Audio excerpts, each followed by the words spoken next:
Steps are being taken to ensure supplies of perishable goods reach markets adequately. Interim budget. As mentioned in the interim budget, we need to focus on 4 major castes, namely the Garib, Mahilayein, Yuva, and Annadata, the poor, women, youth, and the farmer. For Annadata, we announced higher minimum support prices a month ago for all major crops, delivering on the promise of at least a 50% margin over costs. Pradhan Mantri Garib Kalyan Anna Yojana was extended for 5 years, benefiting more than 80 crore people. Administrative actions for approval and implementation of various schemes announced in the interim budget are well underway. The required allocations have been made. Budget theme. Turning attention to the full year and beyond in this budget, we particularly focus on employment, skilling, MSMEs, and the middle class. I'm happy to announce the Prime Minister's package of 5 schemes and initiatives to facilitate employment, skilling, and other opportunities for 4.1 crore youth over a 5-year period, with a central outlay of 2 lakh crore rupees. I will speak about them shortly, while more details may be seen in the annexure.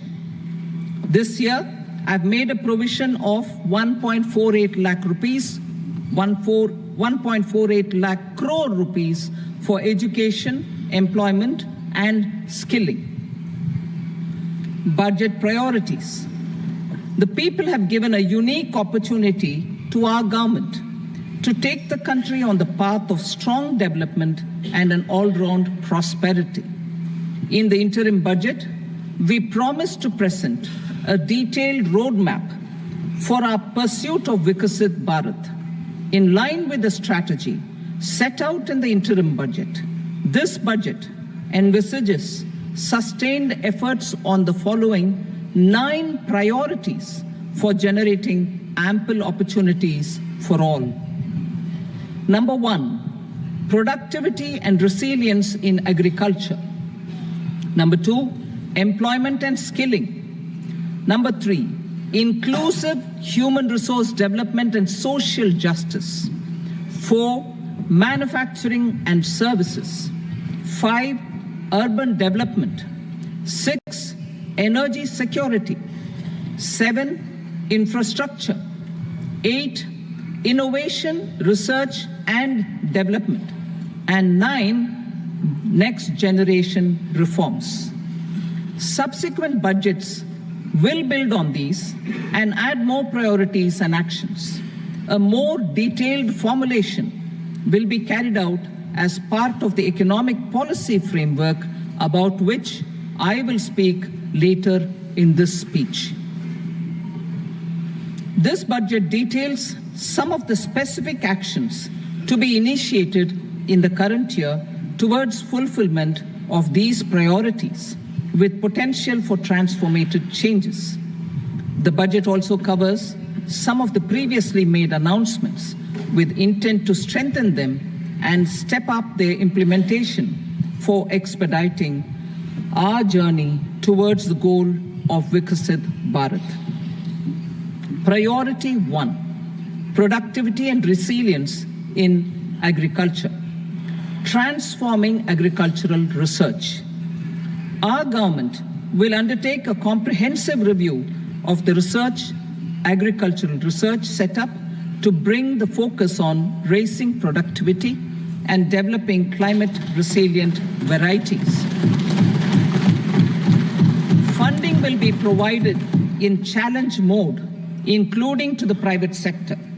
Domain experts, both from the government and outside, will oversee the conduct of such research.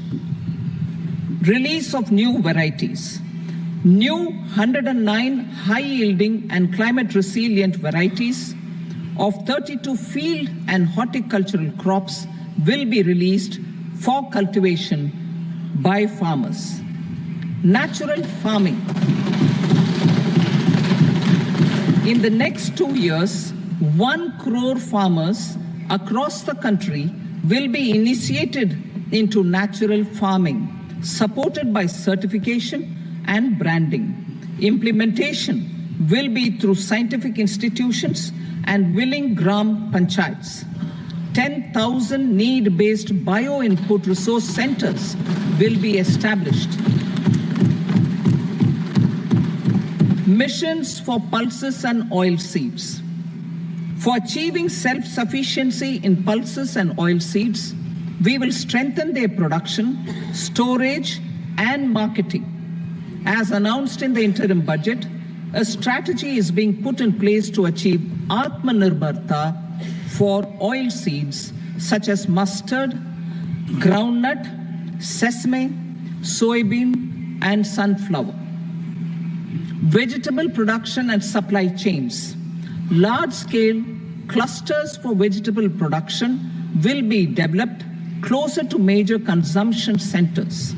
We will promote farmer-producer organizations, cooperatives, and startups for vegetable supply chains, including for collection and storage and marketing.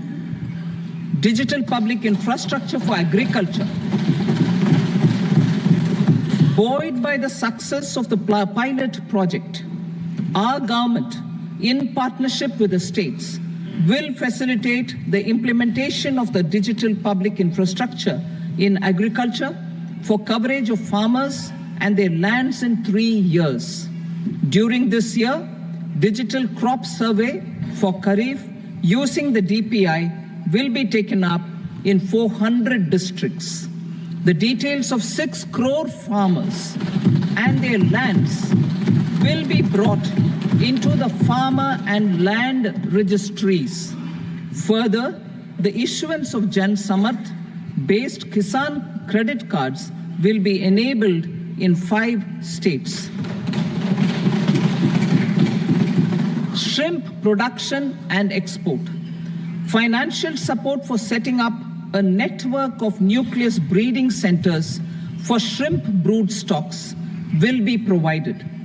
Financing for shrimp farming, processing, and export will be facilitated through NABARD. National Cooperation Policy. Our government will bring out a national cooperation policy for systematic, orderly, and all-round development of the cooperative sector, fast-tracking growth of rural economy and generation of employment opportunities on a large scale will be the policy goal. This year, I have made a provision of 1.52 lakh crore rupees for agriculture and allied sectors.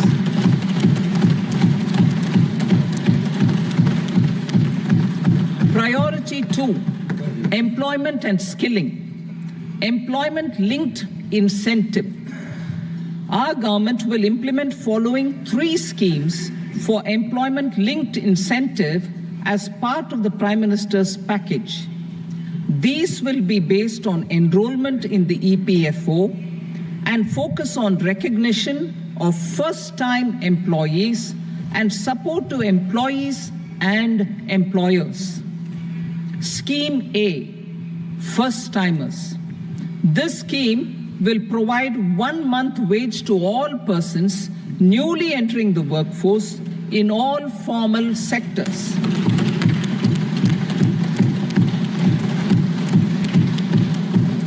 Direct benefit transfer of 1 month's salary in 3 installments to first-time employees as registered in the EPFO will be up to 15,000 rupees. The eligibility limit will be a salary of 1 lakh per month. The scheme is expected to benefit 210 lakh youths.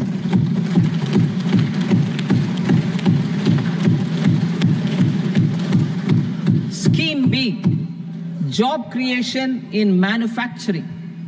This scheme will incentivize additional employment in the manufacturing sector linked to the employment of first-time employees. An incentive will be provided at specified scale directly both to the employee and the employer with respect to the EPFO contribution in the first 4 years of employment. The scheme is expected to benefit 30 lakh youth entering employment and their employers.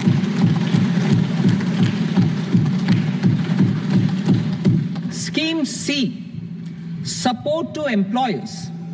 This employer-focused scheme will cover additional employment in all sectors. All additional employment within a salary of 1 lakh rupee per month will be counted.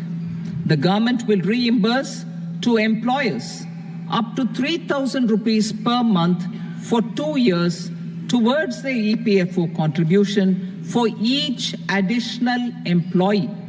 The scheme is expected to incentivize additional employment of 50 lakh persons.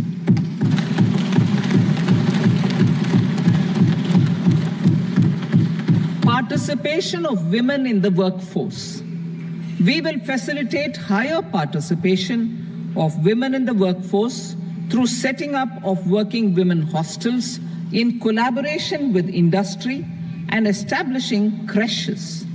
In addition, the partnership will seek to organize women-specific skilling programs and promotion of market access for women SHG enterprises. Skilling program. I'm happy to announce a new centrally sponsored scheme as the fourth scheme under the Prime Minister's package for skilling in collaboration with state governments and industry. 20 lakh youth will be skilled over a 5-year period.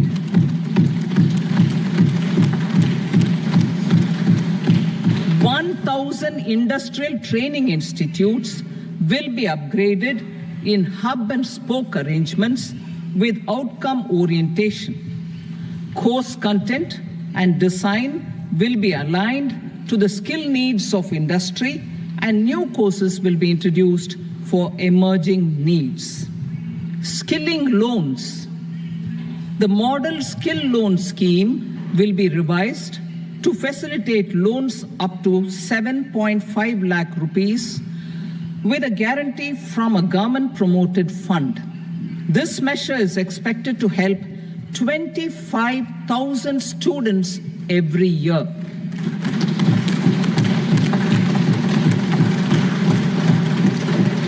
Education loans.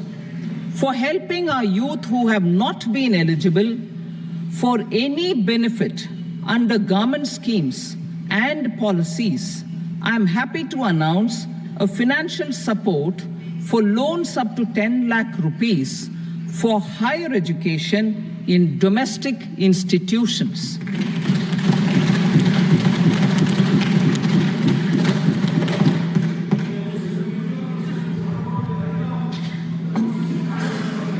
E-vouchers for this purpose. E-vouchers for this purpose will be given directly to 1 lakh students every year for annual interest subvention of 3% of the loan amount. Priority 3, inclusive human resource development and social justice, saturation approach. Our government is committed to all-round, all-pervasive and all-inclusive development of people, particularly farmers, youth, women, and the poor. For achieving social justice comprehensively, the saturation approach of covering all eligible people through various programs, including those for education and health, will be adopted to empower them by improving their capabilities. Implementation of schemes meant for supporting economic activities by craftsmen, artisans, self-help groups, scheduled caste, scheduled tribe, and women entrepreneurs and street vendors such as the PM Vishwakarma, PM Swanidhi, National Livelihood Missions, and Stand Up India will be stepped up. Purvodaya. The states in the eastern part of the country are rich in endowments and have strong cultural traditions. We will formulate a plan, Purvodaya, for the all-round development of the eastern region of the country, covering Bihar, Jharkhand, West Bengal, Odisha, and Andhra Pradesh. This will cover human resource development, infrastructure, and generation of economic opportunities to make the region an engine to attain Vikasit Bharat. On the Amritsar-Kolkata Industrial Corridor, we will support development of an industrial node at Gaya. This corridor will catalyze industrial development of the eastern region. The industrial node at Gaya will also be a good model for developing our ancient centers of cultural importance into future centers of modern economy. This model shall showcase Vikas B, Virasat B in our growth trajectory. We will also support development of road connectivity projects, namely 1. Patna-Purnia Expressway, 2. Buxar-Bhagalpur Expressway, 3. Bodh Gaya, Rajgir, Vaishali and Darbhanga spurs, and 4. Additional 2-lane bridge over River Ganga at Buxar at a total cost of 26,000 crore rupees.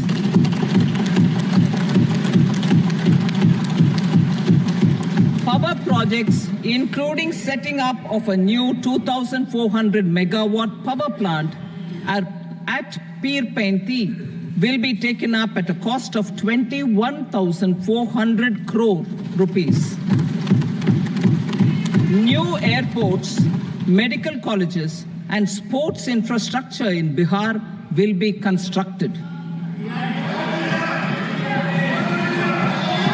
An additional allocation to support capital investments will be provided. The requests of Bihar government for external assistance from multilateral development banks will be expedited.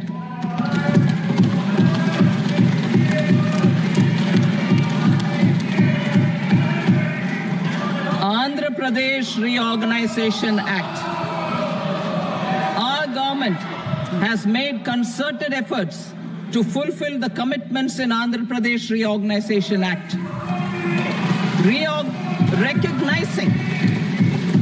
Recognizing the state's need for the capital, recognizing the state's need for a capital, we will facilitate special financial support through multilateral development agencies.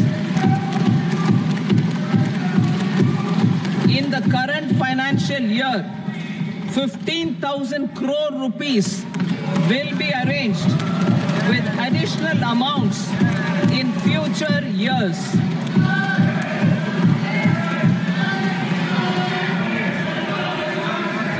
Our government is fully committed to financing and early completion of the Polavaram irrigation project, which is the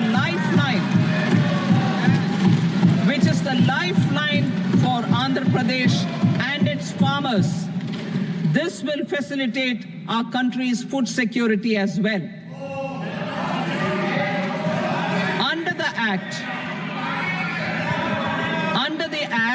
Andhra Pradesh Reorganization Act, for promoting industrial development, funds will be provided for essential infrastructure such as water, power, railways, and roads in Koparthi node on the Visakhapatnam-Chennai Industrial Corridor and Varavakal node on the Hyderabad-Bengaluru Industrial Corridor. An additional allocation will be provided this year towards capital investment for economic growth. Grants for backward regions of Rayalaseema, Prakasam, North Coastal Andhra, as stated in the Act, will be provided. PM Awas Yojana. 3 crore additional houses under the PM Awas Yojana in rural and urban areas in the country have been announced, for which the necessary allocations are being made. Women-led development. For promoting women-led development, the budget carries an allocation of more than 3 lakh crore for schemes benefiting women and girls. This signals our government's commitment for enhancing women's role in economic development. Pradhan Mantri Janjatiya Unnat Gram Abhiyan. For improving the socio-economic condition of tribal communities, we will launch the Pradhan Mantri Janjatiya Unnat Gram Abhiyan by adopting saturation coverage for tribal families in tribal majority villages and aspirational districts.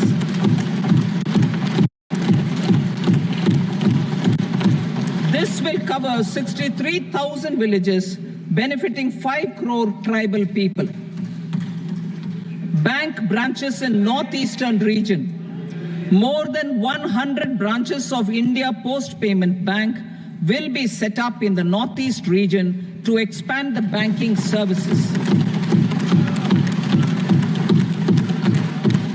This year, I have made a provision of 2.66 lakh crore rupees for rural development, including rural infrastructure. Priority 4, manufacturing and services, support for promotion of MSMEs. This budget provides special attention to MSMEs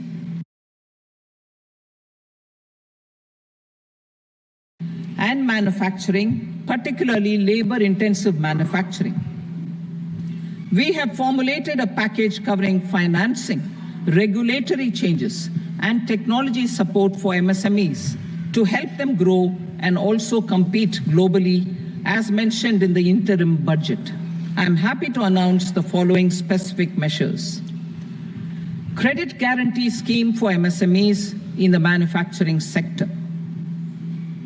For facilitating term loans to MSMEs for purchase of machinery and equipment without collateral or third-party guarantee, a credit guarantee scheme will be introduced. The scheme will operate on pooling of credit risks of such MSMEs. A separately constituted self-financing guarantee fund will provide to each applicant guarantee cover up to 100 crore rupees, while the loan amount may be larger. The borrower will have to provide an upfront guarantee fee and an annual guarantee fee on the reducing loan balance. New assessment model for MSME credit. Public sector banks will build their own in-house capability to assess MSMEs for credit instead of relying on external assessment. They will also take a lead in developing or getting developed a new credit assessment model based on the scoring of digital footprints of the MSMEs in the economy. This is expected to be a significant improvement over the traditional assessment of credit eligibility based only on asset or turnover criteria. That will also cover MSMEs without a formal accounting system. credit support to MSMEs during stress period. I'm happy to announce a new mechanism for facilitating continuation of bank credit to MSMEs during their stress period while being in special mention account, SMA stage, for reasons beyond their control.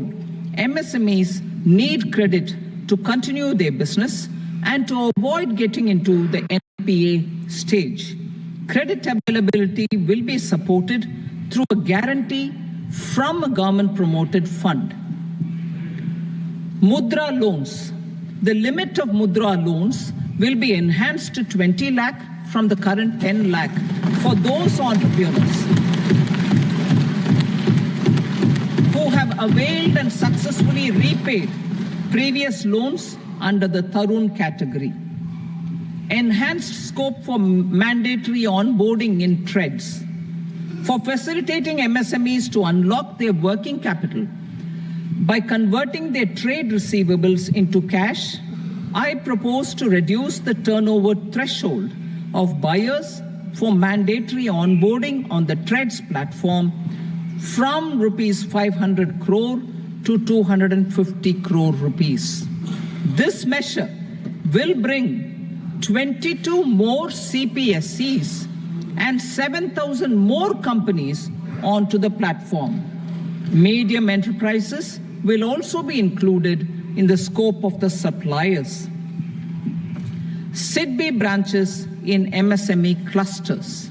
SIDBI will open new branches to expand its reach to serve all major MSME clusters within 3 years and provide direct credit to them. With the opening of 24 such branches this year, the service coverage will expand to 168 out of 242 major clusters. MSME units for food irradiation, quality and safety testing. Financial support for setting up of 50 multi-product food irradiation units in the MSME sector will be provided. Setting up of 100 food quality and safety testing labs with NABL accreditation will be facilitated. E-commerce export hubs to enable MSMEs and traditional artisans to sell their products in international markets. E-commerce export hubs will be set up in public-private partnership mode. These hubs, under a seamless regulatory and logistic framework, will facilitate trade and export-related services under one roof. Measures for promotion of manufacturing and services. Internship in top companies. As the fifth scheme under Prime Minister's package, our government will launch a comprehensive scheme for providing internship opportunities in 500 top companies to 1 crore youth in 5 years. They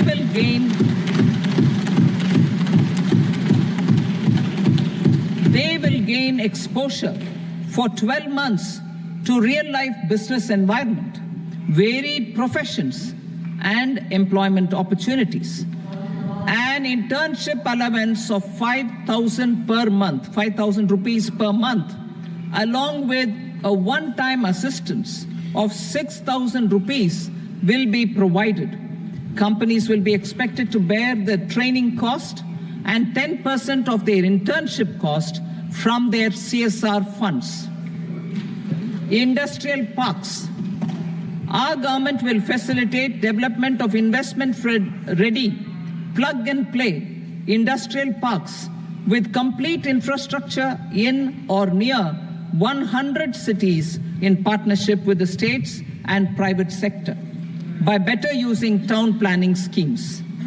12 industrial parks under the National Industrial Corridor Development Program also will be sanctioned.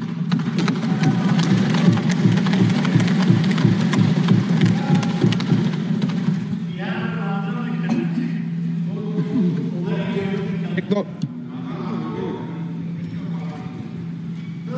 Veggie paper no please बैठिए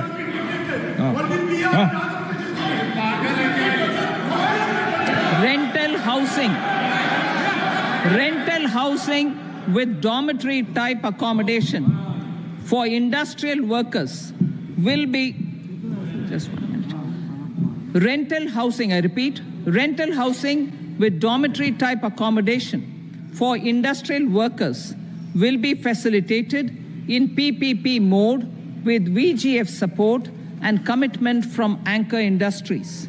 Shipping industry, ownership, leasing, and flagging reforms will be implemented to improve the share of Indian shipping industry and generate more employment. Critical mineral mission. We will set up a critical mineral mission for domestic production, recycling of critical minerals, and overseas acquisition of critical mineral assets. Its mandate will include technology development, skilled workforce, extended producer responsibility framework, and a suitable financing mechanism. Offshore mining of minerals. Our government will launch the auction of the first tranche of offshore blocks for mining, building on the exploration already carried out.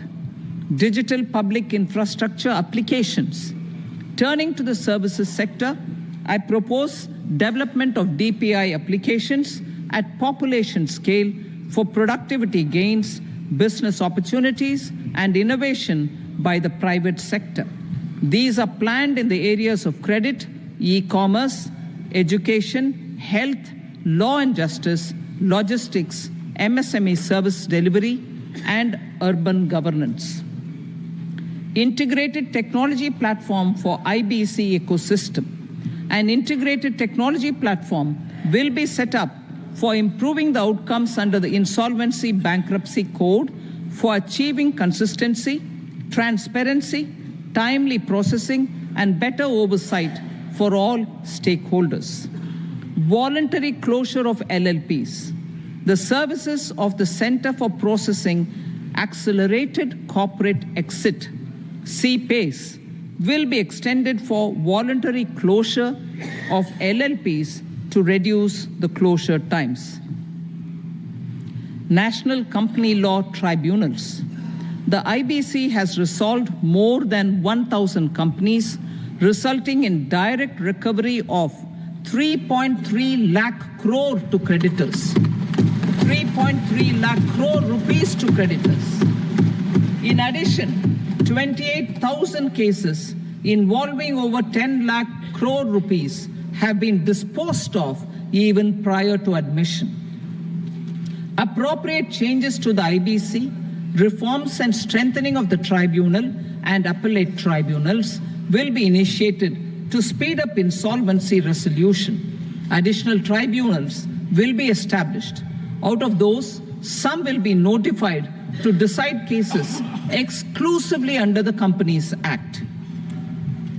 Debt recovery. Steps for reforming and strengthening debt recovery tribunals will be taken. Additional tribunals will be established to speed up recovery. Priority 5, urban development. Cities as growth hubs. Working with states, our government will facilitate development of cities as growth hubs.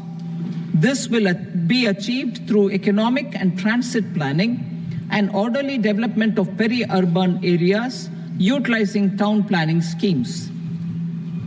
Creative redevelopment of cities. For creative brownfield redevelopment of existing cities with a transformative impact, our government will formulate a framework for enabling policies, market-based mechanisms, and regulation. Transit-oriented development. Transit-oriented development plans for 14 large cities with a population above 30 lakh will be formulated, along with an implementation and financing strategy. Urban housing. Under the PM Awas Yojana, Urban 2.0, housing needs of 1 crore urban poor and middle class families will be addressed with an investment of 10 lakh crore rupees. This will include the central assistance of 2.2 lakh crore rupees in the next 5 years. A provision of interest subsidy to facilitate loans at affordable rates is also envisaged. In addition, enabling policies and regulations for efficient and transparent rental housing markets with enhanced availability will also be put in place. Water supply and sanitation. In partnership with state governments and multilateral development banks, we will promote water supply, sewage treatments, and solid waste management projects and services for 100 large cities through bankable projects. These projects will also envisage use of treated water for irrigation and filling up of tanks in nearby areas. Street markets. Building on the success of PM Swanidhi scheme in transforming the lives of street vendors, our government envisions a scheme to support each year over the next 5 years the development of 100 weekly hearts or street food hubs in select cities. Stamp duty. We will encourage states which continue to charge high stamp duty to moderate the rates for all and also consider further lowering duties for properties purchased by women. This reform will be made an essential component of urban development schemes. Priority 6, energy security, energy transition. In the interim budget, I had announced our strategy to sustain high and more resource-efficient economic growth, along with the energy security in terms of availability, accessibility, and affordability. We will bring out a policy document on appropriate energy transition pathways that balances the imperatives of employment, growth, and environmental sustainability. PM Surya Ghar Muft Bijli Yojana. PM Surya Ghar Muft Bijli Yojana. In line with the announcement in the interim budget,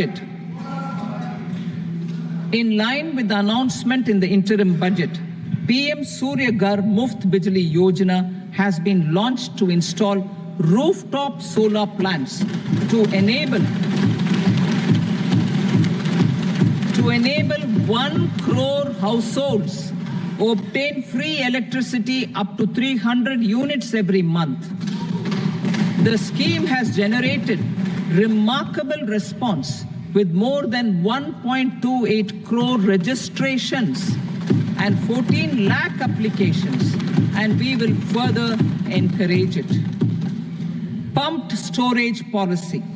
A policy for promoting pumped storage projects will be brought out for electricity storage and facilitating smooth integration of the growing share of renewable energy with its variable and intermittent nature in the overall energy mix.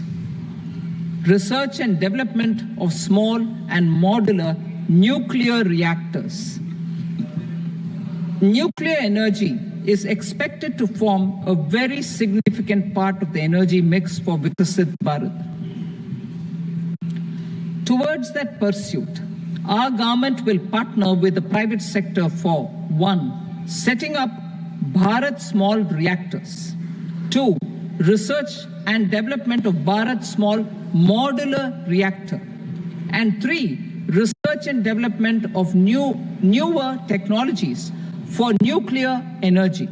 The R&D funding announced in the interim budget will be made available for this sector also.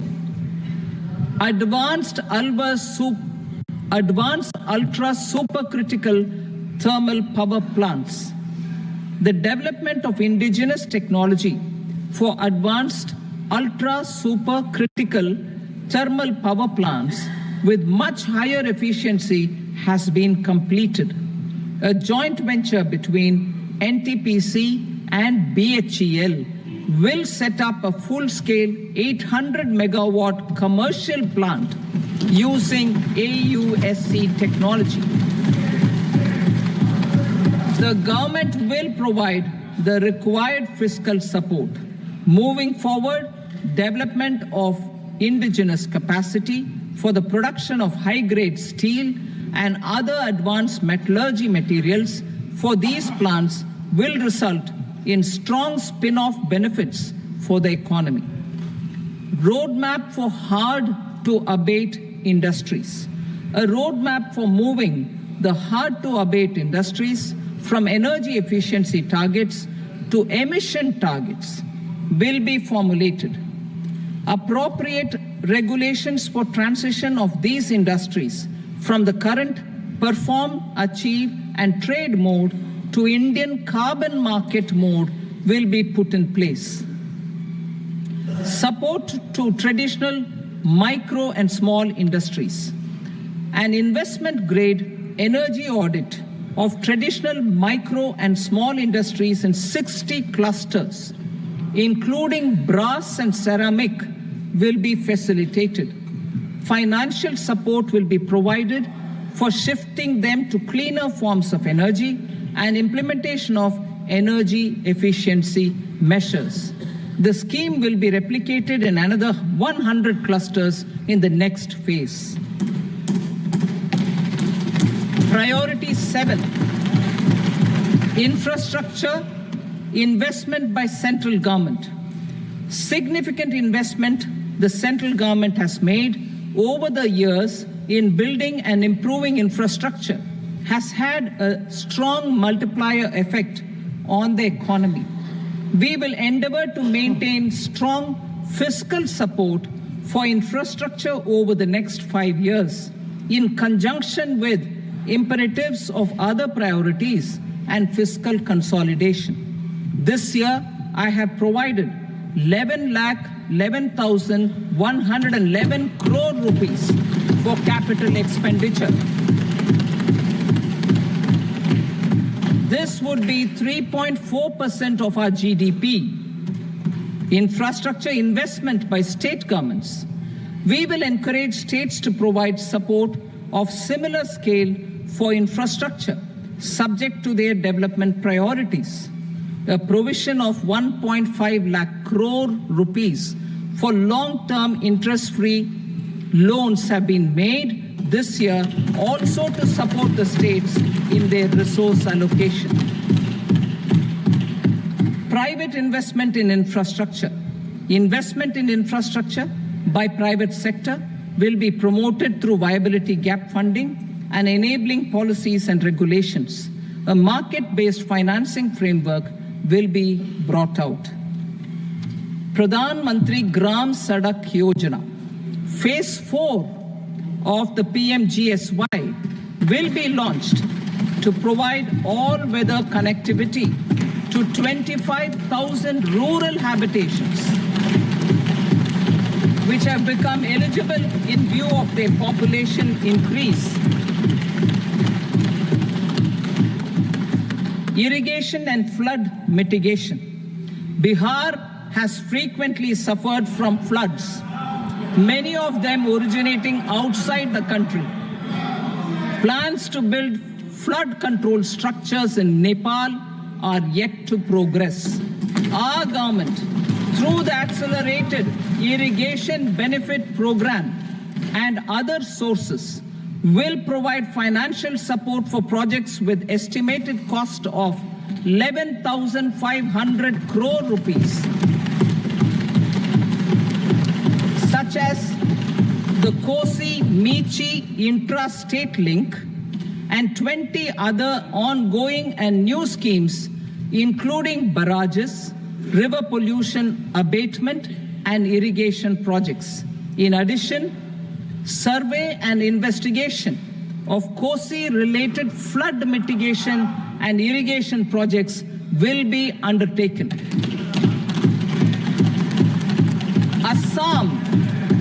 Assam grapples with floods every year by the Brahmaputra River and its tributaries originating outside India. We will provide assistance to Assam for flood management and related projects.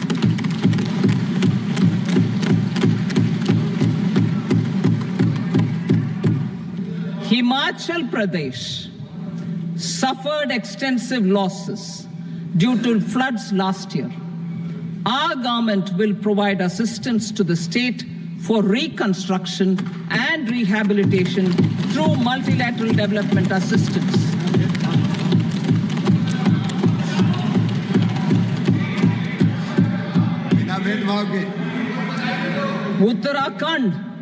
Uttarakhand too suffered losses due to cloudbursts and massive landslides.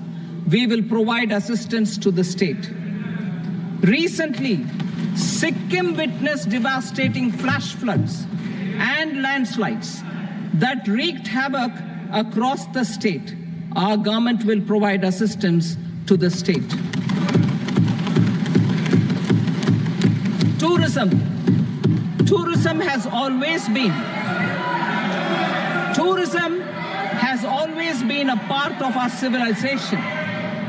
Our efforts in positioning India as a global tourist destination will also create jobs, stimulate investments, and unlock economic opportunities for other sectors. In addition to the measures outlined in the interim budget, I propose the following measures.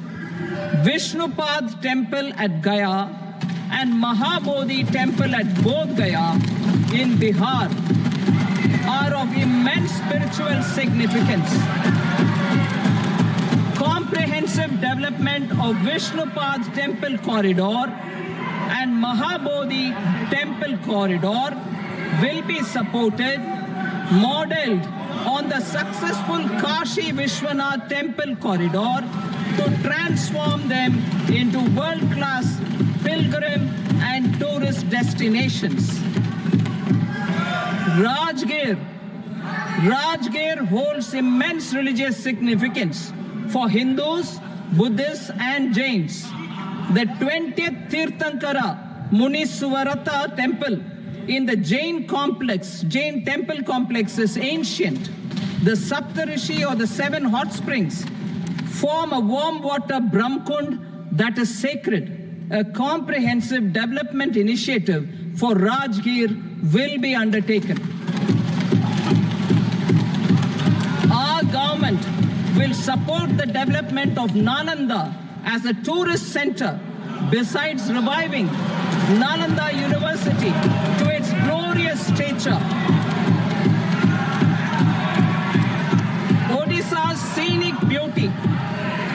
Odisha's scenic beauty, temples, monuments, craftsmanship, wildlife sanctuaries, natural landscapes, and pristine beaches make it an ultimate tourism destination.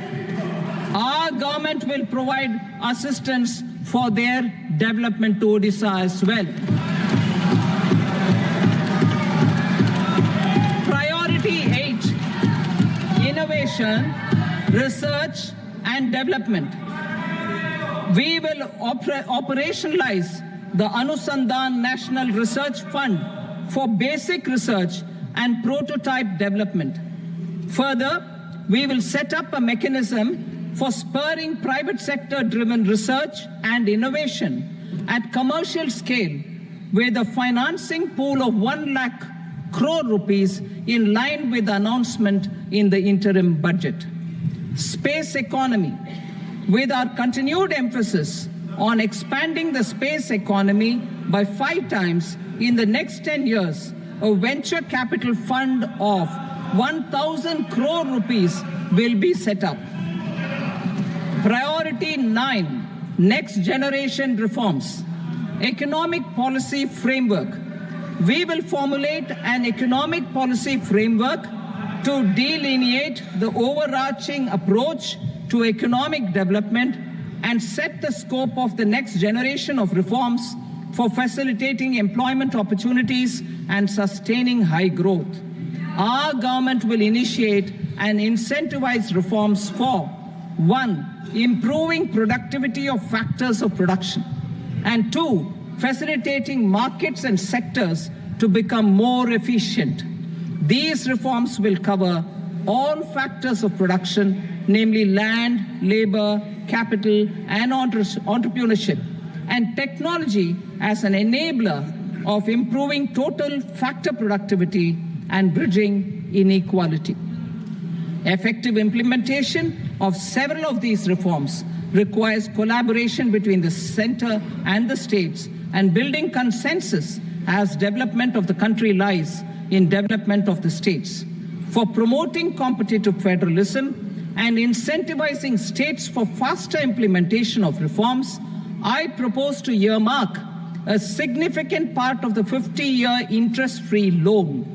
Working with the states, we will initiate the following reforms.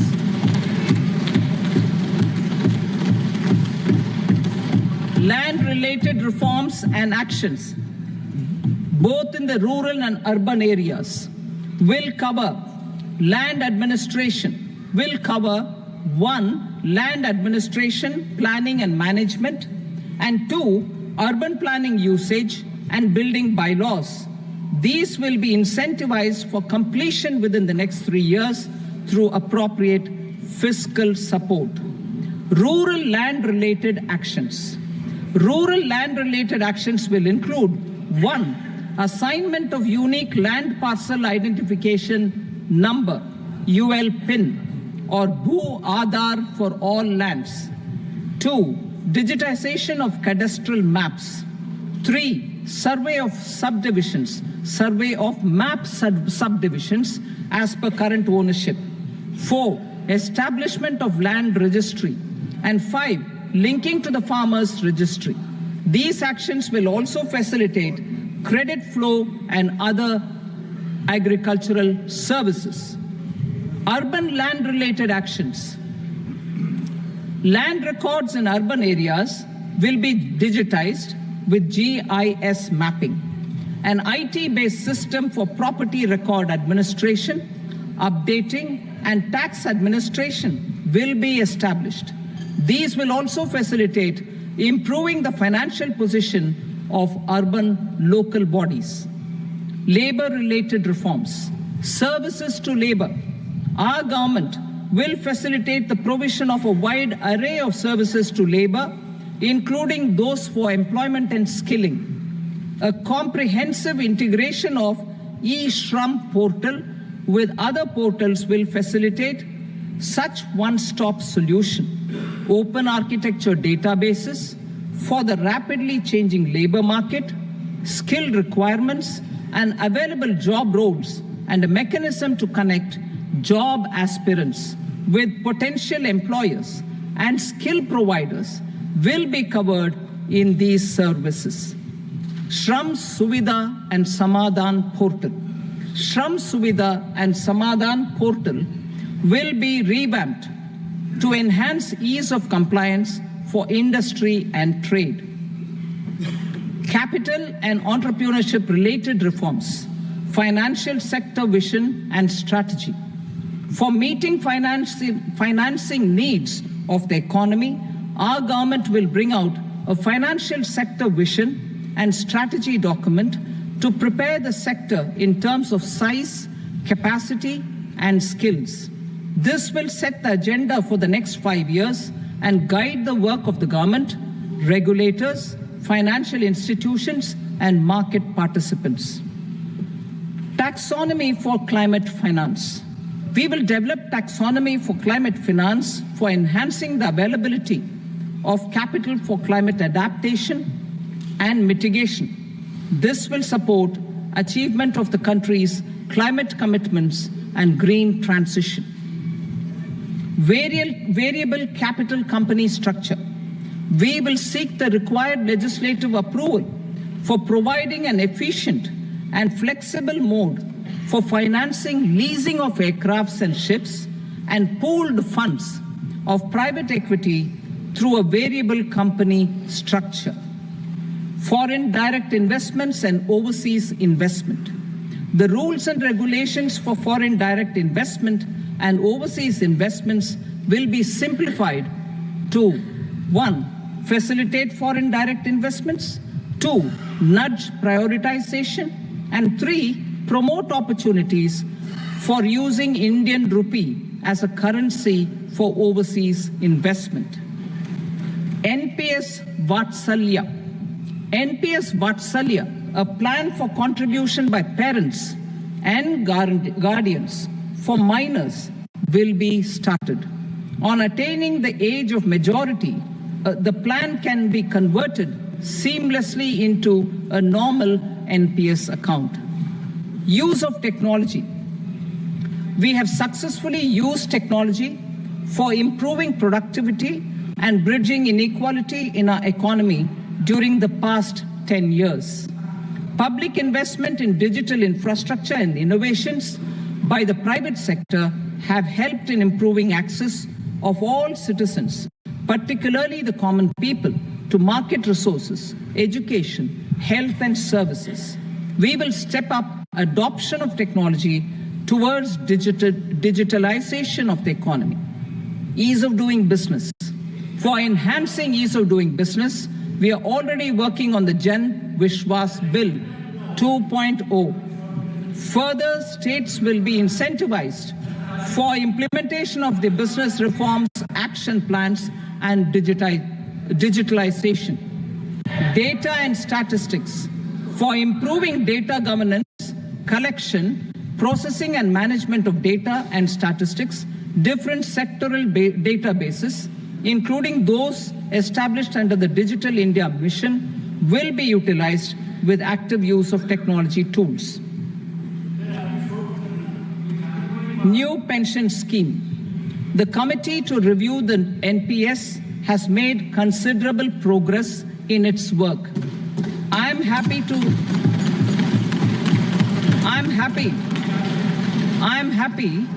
that the staff side of the National Council of the Joint Consultative Machinery for Central Government Employees has taken a constructive approach. A solution will be evolved which addresses the relevant issues while maintaining fiscal prudence to protect the common citizens. Budget estimates for 24-25. For the year 24-25, total receipts other than borrowings and the total expenditure are estimated at 32.07 lakh crore rupees and 48.21 lakh crore rupees respectively. The net tax receipts are estimated at 25.83 lakh crore rupees. The fiscal deficit is estimated at 4.9% of the GDP. The gross and the net market borrowings through dated securities during 24-25 are estimated at 14.01 lakh crore rupees and 11.63 lakh crore rupees respectively. Both will be less than that in 23-24. The fiscal consolidation path announced by me in 2021 has served our economy very well, and we aim to reach the deficit below 4.5% next year. The government is committed to staying the course. From 2026-27 onwards, our endeavor will be to keep the fiscal deficit each year such that the central government's debt will be on a declining path as percentage of GDP. I will now move to Part B.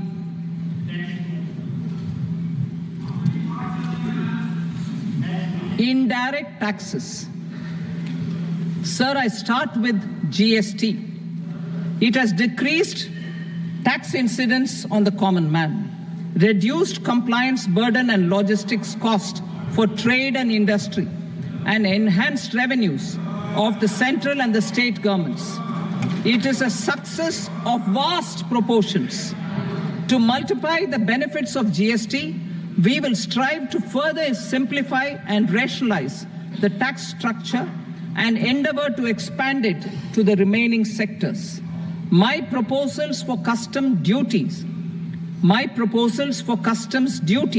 intend to support domestic manufacturing, deepen local value addition, promote export competitiveness, and simplify taxation while keeping the interest of the general public and consumers surmount. In Budget 22-23, we reduced the number of customs duty rates. I propose to undertake a comprehensive review of the rate structure over the next 6 months to rationalize and simplify it for ease of trade, removal of duty inversion, and reduction of disputes. I shall now take up sector-specific customs duty proposals. Medicine and medical equipments. To provide relief to cancer patients, I propose to fully exempt 3 more medicines from customs duties.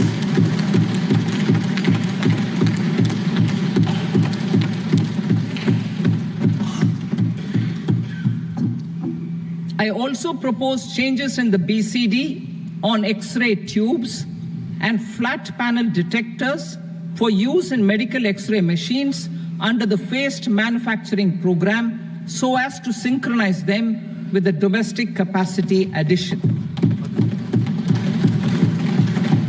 Mobile phone and related parts. With a 3-fold increase in domestic production and almost a 100-fold jump in exports of mobile phones over the last 6 years, the Indian mobile industry has matured. In the interest of consumers, I now propose to reduce the BCD on mobile phone, mobile PCBA, and mobile charger to 15%. Critical minerals.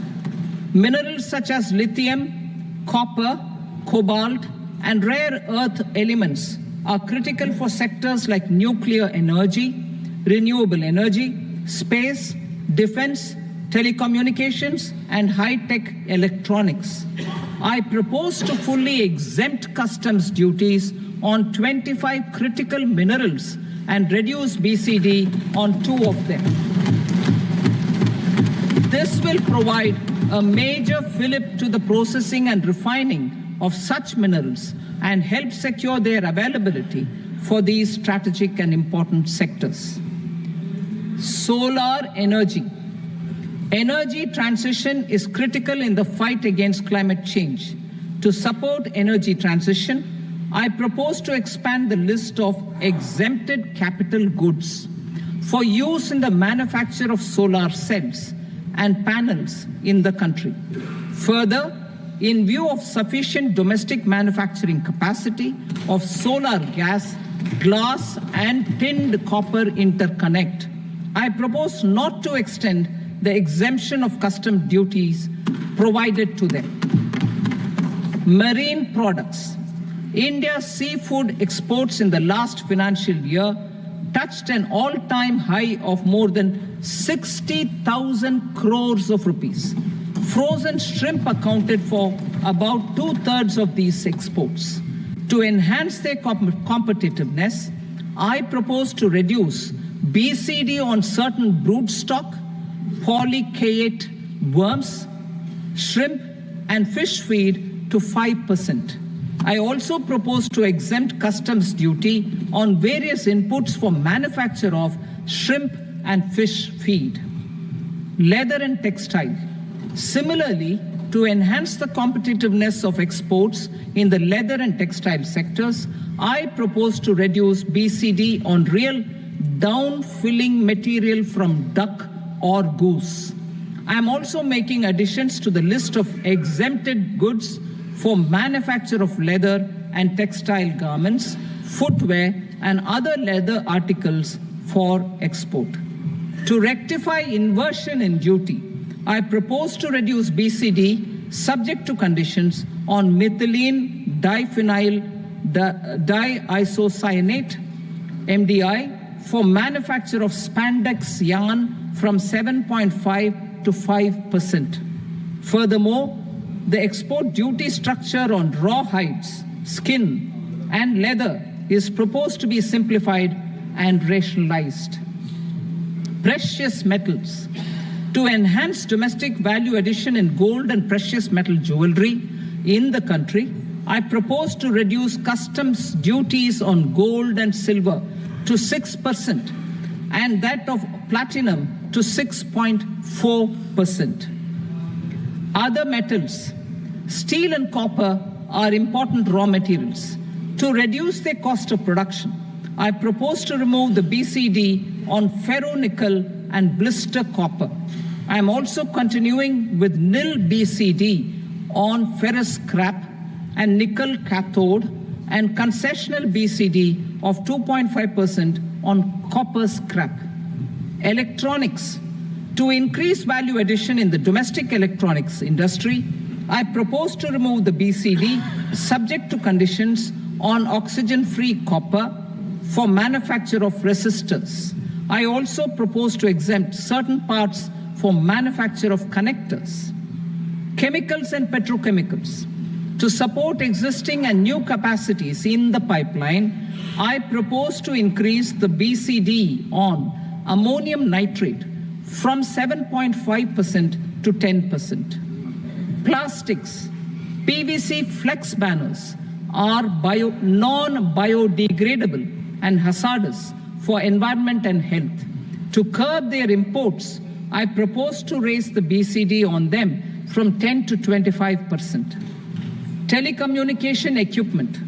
To incentivize domestic manufacturing, I propose to increase the BCD from 10 to 15% on PCBA of specified telecom equipment.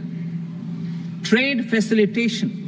To promote domestic aviation and boat and ship MRO, I propose to extend the period for export of goods imported for repairs from 6 months to 1 year. I'll read that again. To promote domestic aviation and boat and ship maintenance, repair and operations, I propose to extend the period for export of goods imported for repairs from 6 months to 1 year. In the same vein, I propose to extend the time limit for re-import of goods for repairs under warranty from 3 to 5 years. I now move to direct taxes. We will continue our efforts to simplify taxes, improve taxpayer services, provide tax certainty, and reduce litigation while enhancing revenues for funding the development and welfare schemes of the government. It has been our endeavor to simplify taxation. We have taken a number of measures in the last few years, including introduction of simplified tax regimes without exemptions and deductions for corporate tax and for personal income tax.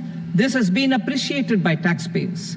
58% of corporate tax came from the simplified tax regime in the financial year 22-23. Similarly, as per data available till now, for the last fiscal, more than 2/3 have availed the new personal income tax regime. Comprehensive review of the Income Tax Act. I am now announcing a comprehensive review of the Income Tax Act 1961. The purpose is to make the act concise, lucid, easy to read and understand.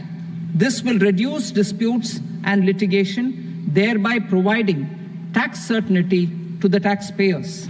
I will also bring down the demand embroiled in litigation. It is proposed to be completed in 6 months. A beginning is being made in the finance bill by simplifying the tax regime for charities, TDS rate structures, provisions of reassessment and such provisions, and capital gains taxation. Simplification for charities and TDS. Two tax exemption regimes. The two tax exemption regimes for charities are proposed to be merged into one. The 5% TDS rate on many payments is being merged into the 2% TDS rate and the 20% TDS rate on repurchase of units by mutual funds or UTI is being withdrawn. TDS rate on e-commerce operators is proposed to be reduced from 1 to 0.1%. Moreover, credit of TCS is proposed to be given in the TDS to be deducted on salary. Further, I propose to decriminalize delay for payment of TDS up to the due date of filing statement for the same. I also plan to provide a standard operating procedure for TDS defaults and simplify and rationalize the compounding guidelines for such defaults. Simplification of reassessment. I propose to thoroughly simplify the provisions for reopening and reassessment. An assessment hereinafter can be reopened beyond 3 years from the end of the assessment year only if the escaped income is 50 lakh rupees or more, up to a maximum period of 5 years from the end of the assessment year. Even in such cases, a time limit of 6 years before the year of the search, as against the existing time limit of 10 years, is being proposed. This will reduce tax uncertainty and disputes. Simplification and rationalization of capital gains. Capital gains taxation is also proposed to be hugely simplified. Short-term gains on certain financial assets shall henceforth attract a tax rate of 20%, while that on all other financial assets and all non-financial assets shall continue to attract the applicable tax rate. Long-term gains on all financial and non-financial assets, on the other hand, will attract a tax rate of 12.5%. For the benefit of the lower and the middle income classes, I propose to increase the limit of exemption of capital gains on certain financial assets to 1.25 lakh rupees per year. Listed financial assets held for more than a year will be classified as long-term, while unlisted financial assets and all non-financial assets will have to be held for at least 2 years to be classified as long-term. Unlisted bonds and debentures, debt mutual funds, and market-linked debentures, irrespective of holding period, however, will attract tax on capital gains at applicable rates. Taxpayer services. All the major taxpayer services under GST and most services under customs and income tax have been digitalized. All remaining services of customs and income tax, including rectification and order giving effect to appellate orders, shall be digitalized and made paperless over the next 2 years. Litigation and appeals. While our concerted efforts to reduce pendency of appeals at various appellate fora are beginning to show good results, it will continue to engage our highest attention. To dispose of the backlog of first appeals, I plan to deploy more officers to hear and decide such appeals, especially those with large tax effect. For resolution of certain income tax disputes pending in appeal, I am also proposing Vivad Se Vishwas Scheme 2024. Further, I propose to increase monetary limits for filing appeals related to direct taxes, excise, and service tax in the tax tribunals, high courts, and Supreme Court to 60 lakh rupees, 2 crore rupees, and 5 crore respectively. With a view to reduce litigation and provide certainty in international taxation, we will expand the scope of safe harbor rules and make them more attractive. We will also streamline the transfer pricing assessment procedure. Employment and investment. I have a few proposals to promote investment and foster employment. First of all, to bolster the Indian startup ecosystem, boost the entrepreneurial spirit, and to support innovation, I propose to abolish the so-called angel tax for all classes of investors. Second, there is tremendous potential for cruise tourism in India. To give a fillip to this employment-generating industry, I am proposing a simpler tax regime for foreign shipping companies operating domestic cruises in the country. Third, India is a world leader in the diamond cutting and polishing industry, which employs a large number of skilled workers. To further promote the development of this sector, we would provide for safe harbor rates for foreign mining companies selling raw diamonds in the country. Fourth, to attract foreign capital for our development needs, I propose to reduce the corporate tax rate on foreign companies from 40 to 35%. Deepening the tax base. I have a couple of proposals for deepening the tax base. First, security transaction tax on futures and options of securities is proposed to be increased to 0.02% and 0.1% respectively. Second, for reasons of equity, I propose to tax income received on buyback of shares in the hands of recipients. Other proposals. To improve social security benefits, deduction of expenditure by employers towards NPS is proposed to be increased from 10 to 14% of the employee's salary. Similarly, deduction of this expenditure up to 14% of salary from the income of employees in private sector, public sector banks and undertakings opting for the new tax regime is proposed to be provided.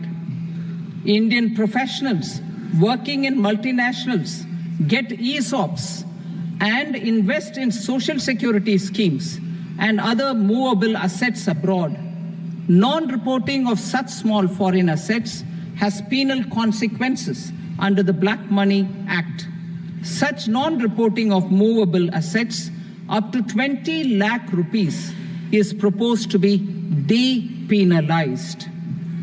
Other major proposals in the finance bill relate to withdrawal of equalization levy of 2%, expansion of tax benefits to certain funds and entities in IFSCs, and immunity from penalty and prosecution to Benamidar on full and true disclosure so as to improve conviction under the Benami Transaction Prohibition Act 1988. Personal income tax.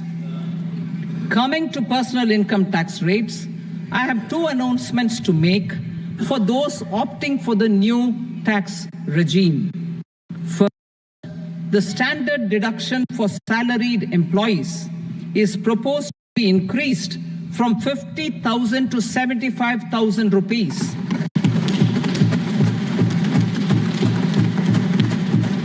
Similarly, deduction on family pension for pensioners is proposed to be enhanced from 15,000 to 25,000 rupees. This will provide relief to about 4 crore salaried individuals and pensioners.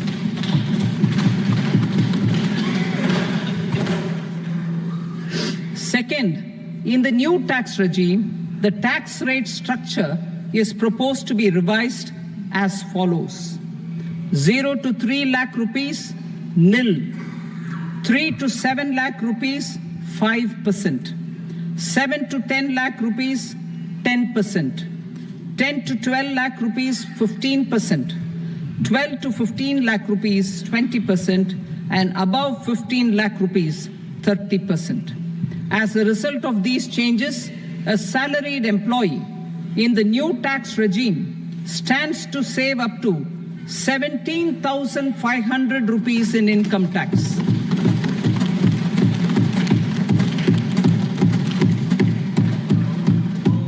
Apart from these, I am also making some other changes as given in the annexure. As a result of these proposals, revenue of about 37,000 crore, that is 29,000 crore in direct taxes and 8,000 crore in indirect taxes will be foregone, while revenue of about 30,000 crore rupees will be additionally mobilized. Thus, the total revenue foregone is about 7,000 crores annually. Mr. Speaker, sir, with this, I commend the budget to this august House. Jai Hind.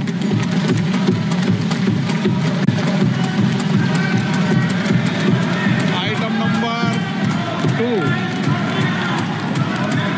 Item number 2.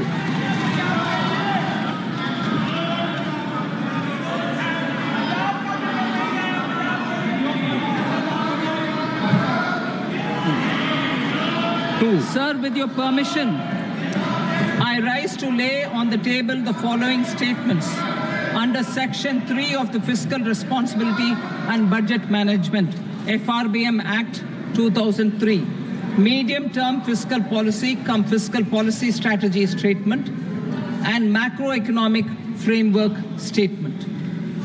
Item number 3. Sir, with your permission, I rise to move for leave to introduce the Finance Number 2 Bill 2024. प्रश्न ये कि विधेयक को पूरा स्थापित करने की अनुमति प्रदान की जाए। जो सदस्य इसके पक्ष में हाँ कहें, जो सदस्य विरोध में ना कहें। मेरे विचार में निर्णय हाँ वालों के पक्ष में अनुमति प्रदान की जाती है। माननीय मंत्री जी, अब विधेयक पूरा स्थापित करें। Sir, I introduce the bill. Item number 4. The Union Territory of Jammu and Kashmir budget. Sir, I rise to present a statement, Hindi and English versions, of the estimated receipts and expenditure of the Union Territory of Jammu Kashmir for the year 24-25. सभा की कार्रवाई कल बुधवार दिनांक 24 जुलाई 2024 को प्राप्त 11 बजे तक के लिए स्थगित की जाती है।